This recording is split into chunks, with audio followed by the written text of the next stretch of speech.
मैं बहुत खुश हाँ, अल्लाह पाक दा शुक्र करदी हाँ अलहमदुलिल्लाह कि इन्हां दा कमरा बन गया वा। बहुत मुस्तहिक फैमिली सीगी, अपने जेठ दे कमरे दे विच रह रहे सीगे ते ओह आए दिन ही इन्हां नूं कह दिंदे सीगे कि साडा कमरा खाली कर दो, असीं आउणा वा। बेशक उन्हां ने आउणा या नहीं आउणा, लेकिन इन्हां नूं बहुत परेशान करदे सीगे। चलो ये है कि हुण अपना कमरा बन गया, कोई ये नहीं कहेगा साडा कमरा खाली कर दो। ये आ कि ਅਸੀਂ ਚੁੱਪ ਕਰਕੇ ਜਿੱਦਾਂ ਮਰਜ਼ੀ ਬੈਠੀਏ ਉੱਠੀਏ ਕਿ ਕੋਈ ਕਹੂਗਾ ਨਹੀਂ।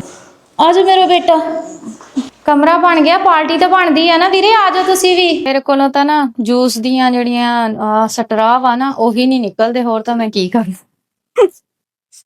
हुण केड़ा रह गया, मेरी बेटी रह गई। इधर आ मेरे पास बैठ, बिस्मिल्लाह।